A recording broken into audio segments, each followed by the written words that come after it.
About something. That was beat Utah 3 times in a row energy right there is what that was. Yeah.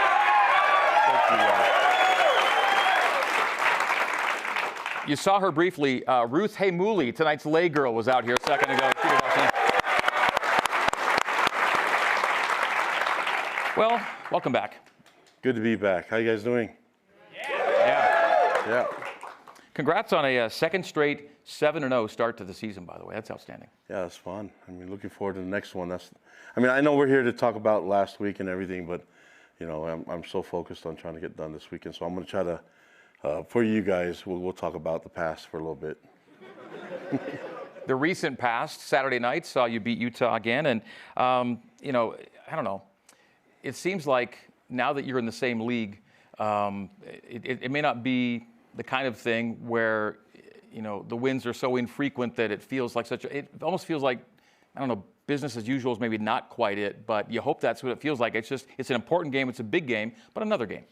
Yeah, I think when I first got the job, and we're an independent team, I mean, the goal was to try to build a schedule so that we can get the team ready for hopefully a big entrance into a big conference like the Big 12. And you know, as Tom and I started looking at the schedule, it's like I didn't really care about whether we had the best chance to win. I just wanted to see how we matched up so we can know where the weaknesses are and the deficiencies. And so I appreciate everybody being patient with us as we work through that. But now that we're in the Big 12 and we're in the third year of it, I feel like we're in some good momentum. But that was planned out from 10 years ago, you know, and I have to give people like Tom Homo and you know, President Worthen and others credit for seeing that vision. And so I'm just really thankful that I get to be a part of that and that we're at this position now and enjoying the fruits of our labor, but we still got more work to do. Going back to last year, you've now won 9 straight games. They've all been night wins, and we had another great nighttime experience at LaVell Edwards Stadium on Saturday night. Yeah, we could play in the daytime too, so which we'll do with this week. Yeah, I think being on the west on the West Coast, I'm on the west side. And, it's easy for them to put us in that late night kickoff time, which we're good with. I'm just glad that we get to play football. But it was nice to see the royal blue and have the great spectacle that we had over the weekend and the evening. But you know, we can make some fireworks happen on the daytime too. How important is it to put that win away and get on to the next one? Well, I mean, I think the key was to enjoy the moment, and we talked about even the prep all week. That you get to enjoy the practices and that you get excited as we get closer to the game. I know everybody could probably feel that.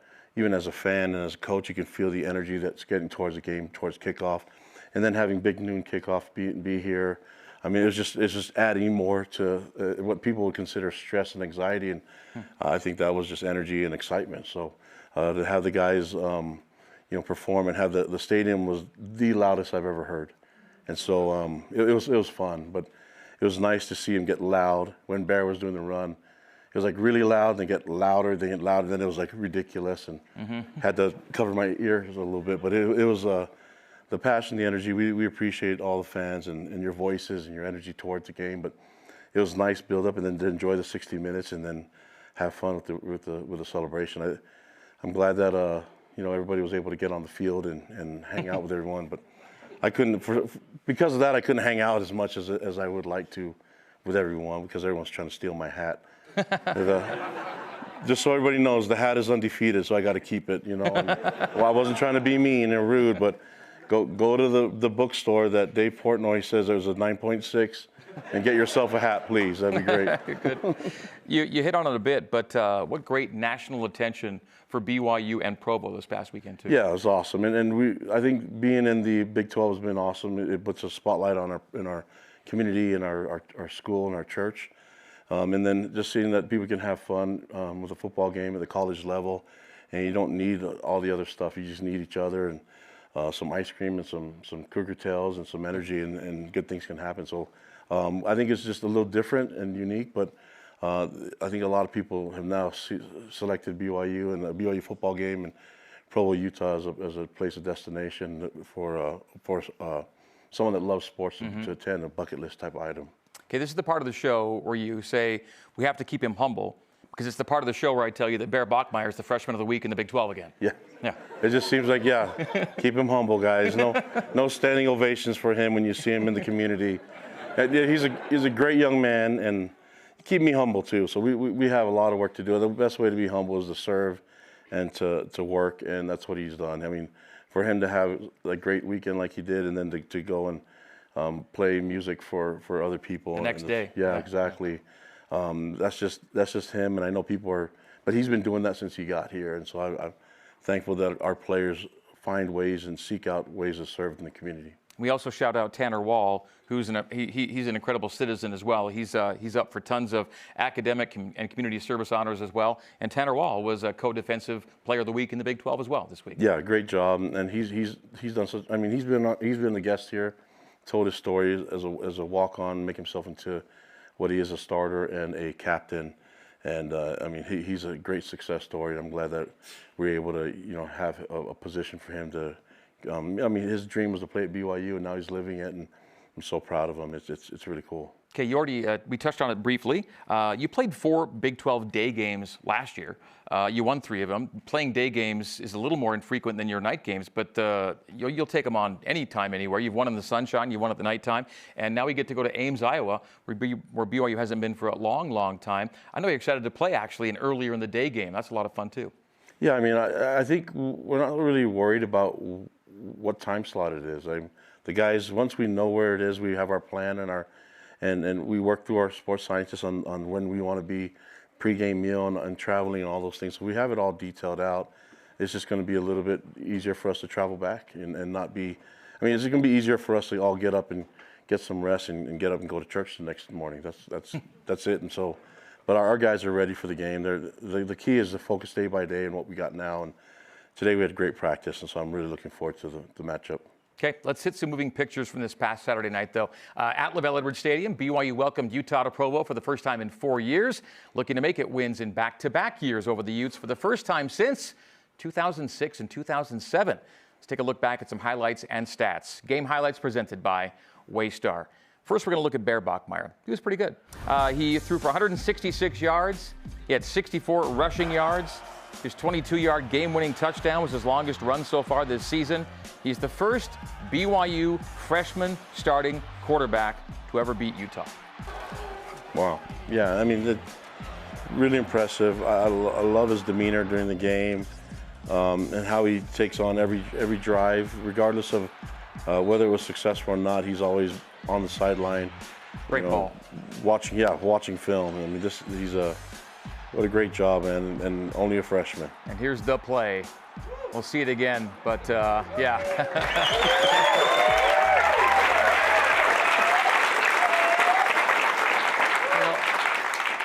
The great thing about the BYU-Utah rivalry is certain plays live in lore for a long, long time.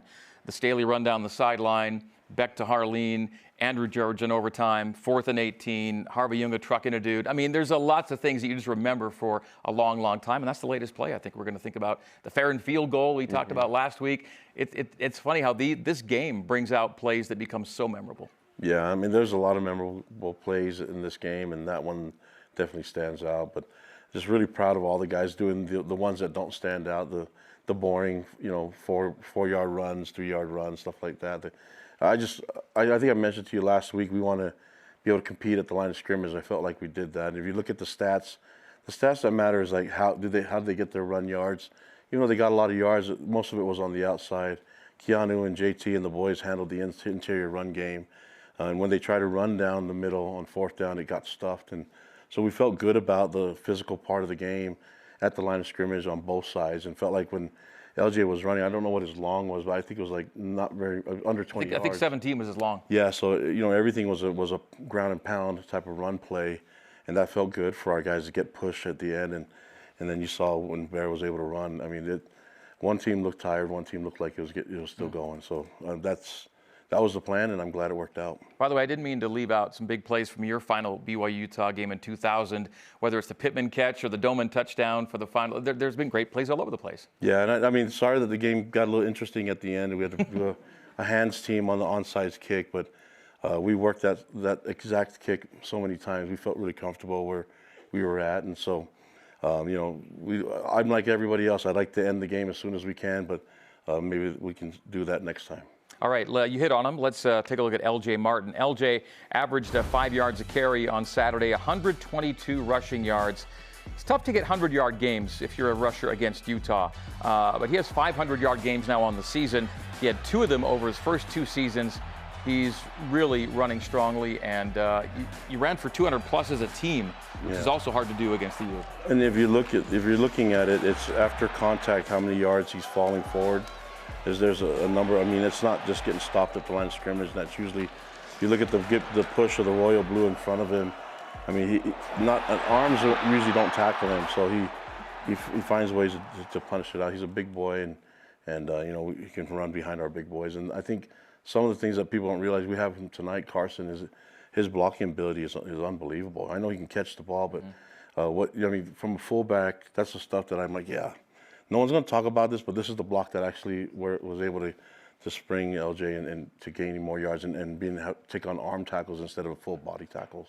Other side of the ball, the DBs this year have been outstanding, and it was another good night for them on Saturday. They end up with a couple of pass breakups, some tackles for loss for them. Tanner Wall had a huge pick. What a big early open field tackle by Maury there. Falatau, legal hit on the sideline. Just time and time again, your guys making plays. Yeah, I mean, if we're going to put our guys on the island, I think what they did is, and then they started to attack us on the outside in the run game with the fly sweep specifically, and we just didn't play those well enough, and we'll work on that. But I don't think we expected them to run that much on the outside, and we just have to adjust better than that. We just gave up one really big run and then a few chunk plays here and there, but for the most part, the DBs did a great job of covering guys man to man. We could have called that Tanner Wall INT the momentum moment of the game, but we're going to go with the game-winning touchdown, the run, let's call it, from Bear Bachmeier. This gave BYU a lead that ultimately proved to be the winning points, and a guy that would not be denied, making guys miss and then dragging guys in to the end zone. Yeah, I mean, great play, and I love that all 11 guys are there, and I love that Bear gave the ball to Gentry to spike, and Gentry said we're not going to do that, which is great upperclassman leadership for the young guys, but what a tough run by Bear, and it doesn't surprise me. We've seen him do this kind of stuff since he got here, which is all half year. Yeah, in Aaron Roderick's words, he's not a normal freshman. Yeah, he isn't, and he's super humble, and let's keep him that way. But he's also an amazing teammate and loves having fun with the boys and loves being around the fans. You guys have been around him. You see that he loves interacting with everybody, and so this is a perfect place for him. He's a special player. All right, some game stats coming your way now. They're presented by Smarty, Address Data Wizards. All right, I think one of the bigger numbers in this game and most BYU-Utah games, Kalani, ends up being the takeaway number. You had 2 takeaways and did not give it away. And in your last 4 wins over Utah, BYU's had 0 giveaways. Yeah, I like that. Keep it that way. And me too. But, I mean, I think the key is just control the game. I felt like we were in control of it. I think we lost the lead for 2 minutes, and the rest of the time, once we got it back, I felt really good about where we were at. And even towards the end of the game, the management of it just burned their timeouts and make them have to kick an onside kick if they do score. And felt good about us being able to execute all that. I didn't expect them to drive and score a touchdown on us, and we had a couple penalties there that we probably should we find ways to get out of the play and get interceptions when we had our hands on the ball and get sacks. I mean, so there's obviously a lot of things that we can work on as a team, but the guys played hard and did enough to get the win and felt pretty secure in doing it. There's something out there that says, though, that this game always has to be close. 21 of the last 25 BYU-Utah games now decided by single digits. It's pretty crazy. Yeah, we'll try to change that. Yeah, the other way. All right, this Saturday, BYU visits Ames, Iowa for the first time since before Kalani was born. It was long ago. 1974. 1974, the last time that BYU played at Iowa State. Here's our weekly schedule check, and just keep racking up the W's in the left-hand and middle column. That's great to see. At Iowa State this week, then Kalani, second bye of the year that will get you ready for November. Mm-hmm. Yeah, and then I think it comes at a perfect time. We're obviously on the road back-to-back, but with the bye in between, I think it's going to be really good for us. And we know exactly what we want to get done during that bye week. But we have to make sure that we get the work done this week for this game. And I like the guys' mentality and the focus towards this game has been really good. The leadership's taken over, and the coaches have done an amazing job keeping them focused on Iowa State. Okay,